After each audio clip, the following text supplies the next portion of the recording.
Hello all, today's topic Sri Lanka September 21 presidential election, 9th presidential election நடக்க இருக்கு. இதில் 39 candidates வந்து participate பண்ணுறாங்க. அட் ப்ரெசென்ட் இருக்கக்கூடிய பிரசிடென்ட்டான ரானில் விக்ரம்சிங்கேவும் ஒரு பார்ட்டிசிபெண்ட் தான், ஒரு கேண்டிடேட்.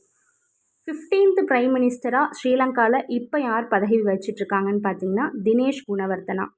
ஓகே, செப்டம்பரில் 21 ஸ்ரீலங்காவில் நடக்கக்கூடிய எலெக்ஷனை இந்த டாப்பிக்கில் பேசியிருக்காங்க. நெக்ஸ்ட் ஒன், ஜம்மு அண்ட் காஷ்மீர்லேயும் ஹரியானாலேயுமே வந்து எலெக்ஷன்ஸ் நடக்க இருக்குது. இது ஒரு பாசிட்டிவ் நோட்டில் பேசியிருக்காங்க. ஜம்மு அண்ட் காஷ்மீரில் ஸ்டேட்ஹுட் பொசிஷனை ரிட்டைன் பண்ணதுக்கு அப்புறமாக நடக்கக்கூடிய ஃபர்ஸ்ட் எலெக்ஷன் இதுதான். ஸோ இந்த ஒரு டாப்பிக்கை அட்ரஸ் பண்ணியிருக்காங்க. ஃபர்ஸ்ட் வேர்ட் காவ்ட் அவுட் அப்படின்னா ரிப்பீட்டடான எஃபர்ட்டில் ஒரு விஷயத்தை க்ரியேட் பண்ணுறது, ப்ரொடியூஸ் பண்ணுறது. லாங் டேர்மாக ஒன்றை செஞ்சு அதை வந்து நம்ம வந்து ஒரு பயனை வந்து அடைவேறது தான் வந்து காவ்ட் அவுட். ஓகேங்களா, ஒரு விஷயம் க்ரியேட் பண்ணலாம், இல்லை ப்ரொடியூஸ் பண்ணலாம் ரிப்பீட்டட் எஃபோர்ட்டில், லாங் டேர்மில், அதுதான் வந்து காவ்ட் அவுட். ரெக்கரிங் அப்படிங்கிறது happen again and again, many times நடக்கிறது, மீண்டும் மீண்டும் நடக்கிறது தான் ரெக்கரிங். டெமான்ஸ்ட்ரபிளி அப்படின்னா நிரூபணமான ஒரு விஷயம், கிளியராக எவிடெண்ட்டாக தெரியும், நமக்கு லாஜிக்கலாக ப்ரூவ் ஆகிருக்கும், அதுதான் வந்து டெமான்ஸ்ட்ரபிளி. ப்ரொபெல்டு அப்படின்னா ஒரு பர்டிகுலர் டைரெக்ஷனில் ஒன்றை வந்து செலுத்துதல், சரிங்களா, மூவ் பண்ணுறது, ட்ரைவ் பண்ணுறது, புஷ் பண்ணுறது எல்லாமே. டிஸ்அரே அப்படின்னா டிஸ்ஆர்கனைஸ்டாக இருக்கும், டிஸார்டரில் இருக்கும், கன்ஃபியூஸ்டு ஒரு நிலையில் இருக்கிறது தான் டிஸ்அரே.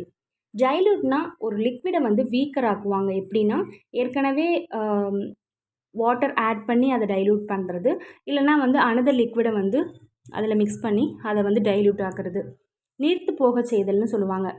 நெக்ஸ்ட் ஒன், டிஸ்கண்டென்ட் அப்படின்னா டிஸ்சாட்டிஸ்ஃபிகேஷன், அதிருப்தி தான் வந்து டிஸ்கண்டென்ட். கண்டென்ட்னா திருப்தி, அதிருப்தி தான் டிஸ்கண்டென்ட். எமனேட்னா ஒரு விஷயத்தை வெளிப்படையாக ஒருவருக்கு அறிய செய்யுமாறு செய்தல், சரிங்களா, அதாவது ப்ரொடியூஸ் பண்ணுறதையும் வந்து நம்ம எமனேட்னு சொல்லுவோம். ஒரு விஷயத்தை அறிய செய்து காமிக்க செய்கிறதையும் எமனேட் சொல்லுவோம். ஒரு விஷயத்தை உருவாக்குறதுமே வந்து எமனேட் சொல்லுவோம். So produce or show something தான் வந்து எமனேட். பிரிங்க்னா விளிம்பு, எட்ஜ் சொல்லுவோம் இல்லையா, ஒரு மார்ஜின் தான் வந்து பிரிங்க். ரொபஸ்ட் அப்படின்னா ரொம்ப ஸ்ட்ராங்காக ஹெல்த்தியாக இருக்கிறதா ரொபஸ்ட். கார்னர்னா கலெக்ட் பண்ணுறது. என்விசேஜ் அப்படிங்கிறது பாசிபிளாக ஃப்யூச்சரில் என்ன நடக்க போகுது அப்படிங்கிறத திங்க் பண்ணுறது, இமேஜின் பண்ணுறது தான் என்விசேஜ், சரிங்களா. ஸோ ஒரு கற்பனையில் நினைத்து பார்க்குறது தான் என்விசேஜ், ஃப்யூச்சரில் நடக்க இருக்கிறத. ப்ரொவின்ஷியல் அப்படிங்கிறது மாகாணம்னு சொல்லுவாங்க. இப்போ ஒரு கண்ட்ரி வந்து பார்த்திங்கன்னா பல ஒரு கட்டமைப்பெல்லாம் பிரிந்திருக்கும் இல்லையா, அதில் ஒன்றை சேர்ந்த ஒரு விஷயம்தான் அந்த மாகாணம்னு சொல்லுவோம். ஒரு கண்ட்ரி இருக்குன்னா அதில் பல பிரிவுகள் இருக்கும், அதில் ஒரு லார்ஜ் ஏரியாவை பர்டிகுலராக சார்ந்திருக்கக்கூடிய ஒரு ஏரியாவை தான் ப்ரொவின்ஷியல்னு சொல்லுவோம். ரெண்டர்ட் அப்படின்னா ரெண்டு மீனிங் இருக்குது, சரிங்களா. ஒருவரை ஒரு குறிப்பிட்ட நிலைக்கு உள்ளாக்குறத ரெண்டர்ட்னு சொல்லுவோம். செகண்ட் மீனிங் ஹெல்ப் பண்ணுறதையும் நம்ம வந்து ரெண்டர்ட்னு சொல்லுவோம். ரிவைவ்னா புதுப்பித்தல், ரீஸ்டோர் பண்ணுறது தான் ரிவைவ்.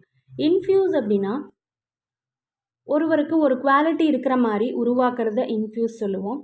செகண்ட் ஒன் ஊடுருவுதல், சரிங்களா, ரொம்ப டீப்பாக ஊடுருவி செல்லுதலையுமே வந்து இன்ஃப்யூஸ் சொல்லுவோம். ஸோ ரெண்டு மீனிங் இருக்குது. ஒரு குவாலிட்டி இருக்கிற மாதிரி ஒருவரை பண்பூட்டி ஒரு குவாலிட்டியை உருவாக்குறத இன்ஃப்யூஸ், ஊடுருவுதலுமே இன்ஃப்யூஸ் தான். ஃபியூயல்டு அப்படின்னா ஒரு எமோஷன்ஸு ஸ்ட்ராங்காக வந்து ஃபீல் பண்ண வைக்கிறது, உணர்ச்சிகளை தூண்டுறதா வந்து ஃபியூயல்டு. ஃப்ரஸ்ட்ரேஷன் அப்படிங்கிறது ஆங்க்ரியான ஒரு அப்செட்டான மனநிலை, மன அமைதி குலைந்து காணப்படுறது தான் வந்து ஃப்ரஸ்ட்ரேஷன். ஓகேங்களா.